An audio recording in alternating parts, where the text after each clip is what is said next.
Juli måned har et virkelig smukt budskab med sig. Men du får det lige om lidt, efter jeg lige har sagt hej. Jeg hedder Iben Rask, jeg er clairvoyant, healer, og jeg afholder forskellige ceremonier. Du oplever, at jeg er her en gang om måneden og giver et kanaliseret budskab fra, hvad englene og guiderne gerne vil have, at der er fokus på i den kommende måned.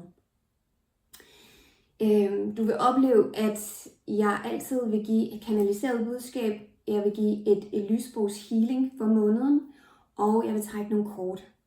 Rækkefølgen, det styrer guiderne. Det er jeg ikke herre over. Så du vil opleve, at nogle af tingene måske kan skifte, men det er ligesom de 3 grundsten, der er for det kanaliserede budskab. Det er de 3 områder, jeg ligesom arbejder for, eller indenfor. Når du lytter til det kanaliserede budskab, det er, hvor jeg tilsidesætter mig, og så lader jeg guiderne og englene tale igennem mig.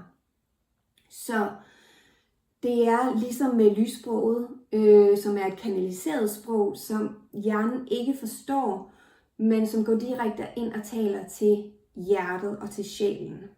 Så når du lytter til de kanaliserede budskaber og healingen, så hvis du har mulighed for det, læn dig tilbage, luk øjnene og åbn dit hjerte. På den måde optager du det bedre, og vil du i gåseøjne forstå det bedre, fordi du mærker det i kroppen, og det går forbi, at du prøver logisk at tænke over, hvordan passer det i mit liv, og hvad skal jeg gøre, og dit dut og dat. Så det er den måde at få mest ud af det på. Du kan altid komme tilbage til videoen og lytte til den lige så mange gange du vil. På den måde kan du få dybere og dybere ind omkring budskabet, fordi når vi lytter til noget en gang, så får vi noget med. Det kender du måske også, hvis du har set en film, så ser du noget, og når du ser den en gang mere, så lægger du mærke til flere detaljer. Det samme sker der her. Flere ting kommer ind, og det samme med healingen. Kom tilbage til healingen, få mere af healingen i løbet af måneden. Men altid mærke ind efter, hvad der er det rigtige for dig. Så hvis du har mulighed for det, læn dig tilbage, luk øjnene og tag en dyb vejrtrækning.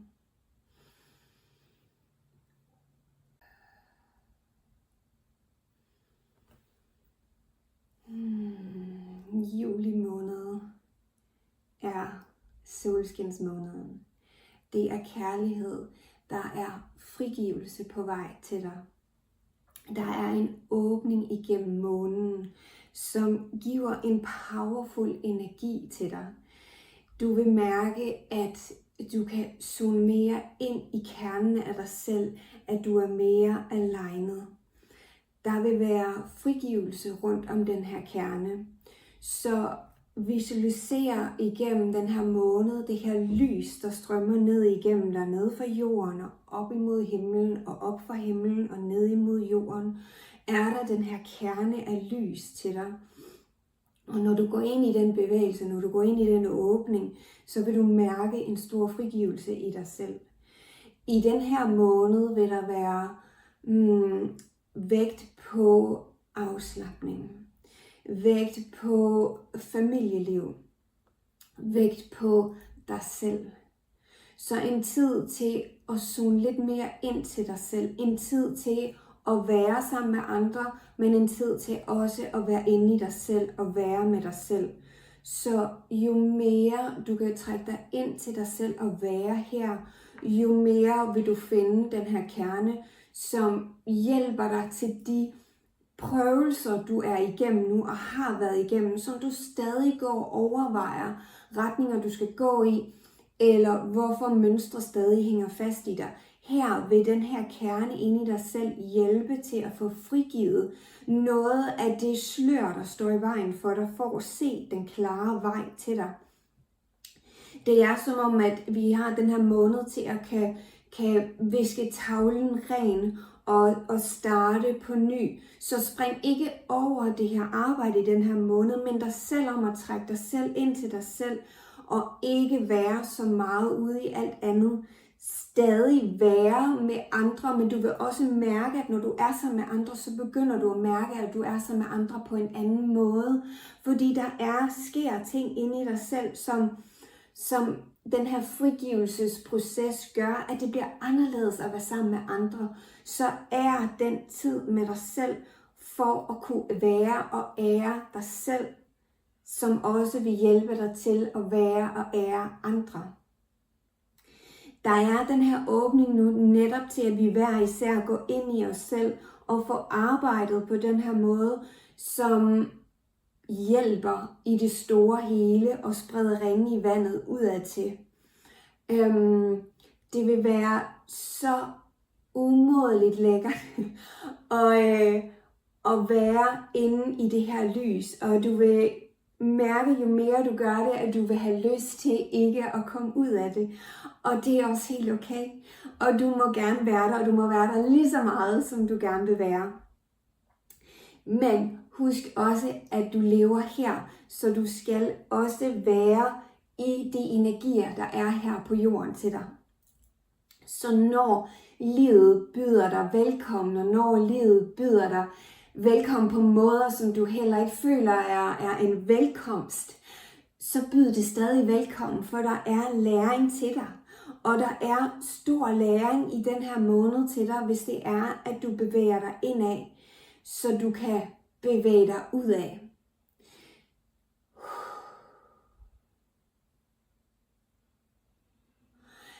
En farve i den her måned er violet. Så juli måned har farven violet. Og det betyder, at der er mulighed for dig for at se mere klart, mere tydeligt på en af de områder i dit liv, som du har gået og været i tvivl om, hvor du skulle hen af. Der er mulighed her for at få mere klarsyn på, hvilket områder af dit liv du er klar til at lave ændringer på. Og der vil også være mulighed for, at når du ser det mere klart, at du så også kan tale det tydeligt, og du faktisk kan mærke det i dit hjerte, hvor det er, du skal gå hen, og at du gør det. Så se vejen tydeligt for dig, og så tag de action steps, der skal til for at komme derhen, så du ikke får lænet dig tilbage og får visket sløret for igen, for ikke at se de ting, som du faktisk ser. Du har en større evne til at se tingene mere klart, end du aner lige nu. Og jo mere du søger ind i den her måned og indadvendtheden, jo dybere vil din forbindelse blive, og på den måde kan vi kommunikere bedre med dig. Der er brug for, som jeg skal høre, vi sætter det i Ibens stemme, der er brug for at blive kommunikeret dine behov i den her måned. Der er behov for, at du får sagt, at du skal bruge den her tid til dig selv. Det gælder til dig selv, og det gælder også, når du skal sige det til andre. Så det gælder om at sige det til dig selv, men det gælder også om at sige det til andre, over at du har det her behov for at være mere indadvendt. Hvis du ikke er en person, der søger så meget indad, så brug den her måned til at øve dig i at gøre det. For dig, som er en person, der søger meget indad, vær opmærksom på balancen i det her, så det ikke bliver for overdrevet indad.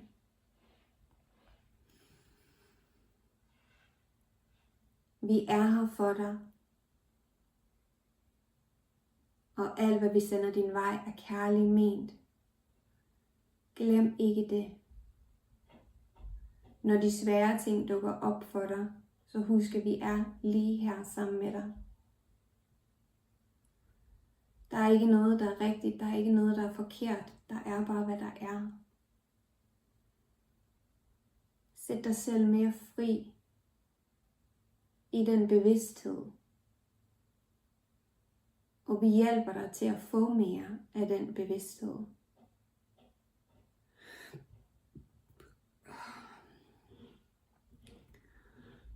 I og med, at vi har snakket frigivelse, så gav vi også lige Iben den frigivelse.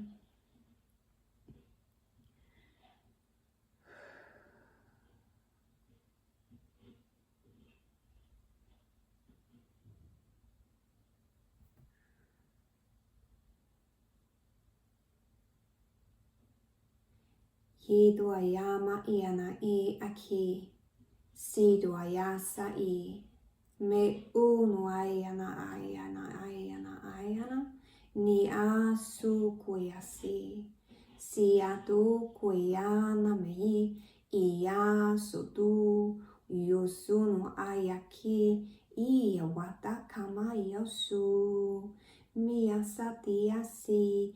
Iatu iyamayaki. Siyasu nuama idai. Kiasu duku ita ama iani. Suyasi ada iada iada iada iada ki. Isi ada emu ai. Iana iasi. Iasu uiki. Iata amaku. Uisata iasi. Iasi, iasi, iasi, asu kuyamasiu. Iana aladuku yuasita. Miadu uyamaki asita wa iasiti. Asata kiyamau. Iasata iakiyamasu. Iasataka iamakiamasu. Uyasiti yamaki. Iasi ana una. Aleati yamaku iasi. Iatu uyata ayata muyata ki. Iasi ana uyasi tama ukina iasu iasi iana una tiaki iasi asuku iasa alati amasi sianu iaki asadu uya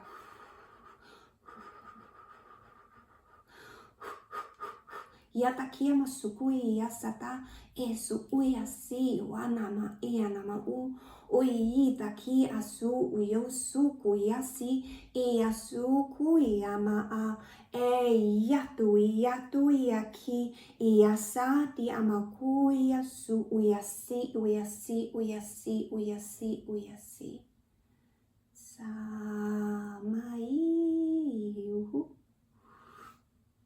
uyanata yaki.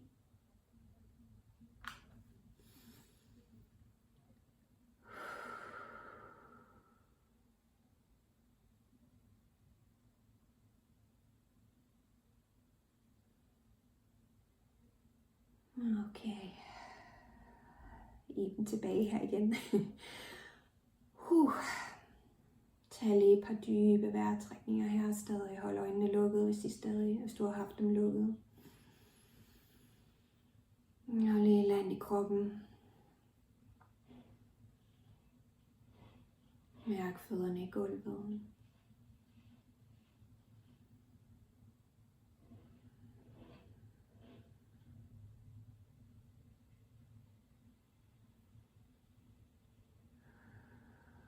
Mærk kroppen. Mærk energien i dine hænder og fødder. Og begynd at bevæge dem.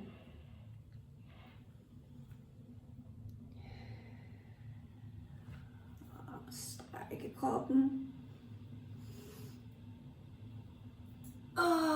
Åbn øjnene. Det var en vild omgang. Og ja, som I kan høre, så sætter de nogle gange tingene igennem mig også. Og ja, så det der lille burp, jeg fik til sidst, det var virkelig frigivelse. Det der var ret sjovt, samtidig med, hvis I kunne høre noget, der sådan brummede i baggrunden. Så kom der lige sådan en fejebil forbi, hvilket er ret sjovt, fordi det var sådan en følelse af, okay, så bliver der cleanset nu. Og så åbner jeg op for at blande kortene. Jeg har taget nogle andre kort med i dag, der var nogle nye, der kaldte på os. Og det første, der sprang ud, var den her. Skal vi se, om I kan se den? Ja. Det er stadig sådan lige med at finde ud af, hvordan de der kort, de skal stå, og så jeg kan se, at I kan se dem. Så det er omkring de ældre. Bevæg dig ud over din forfædres mønstre. Hvilket jo giver rigtig god mening i forhold til det kanalisering, de er talt ind i omkring det her med frigivelse. Fordi frigivelse er ikke... og den her maskine er stadig i gang herude. Frigivelse er ikke kun omkring det, der er inde i dig, hvad du har fået sat på i det her liv. det er også, hvad der ligger igennem dine generationer, og der er også, hvad der ligger både for fortiden, men også igennem din linje af dine forfædre. Så det er det, der er til den her måned. Det er, taler så perfekt ind i det, vi skal have frigivet.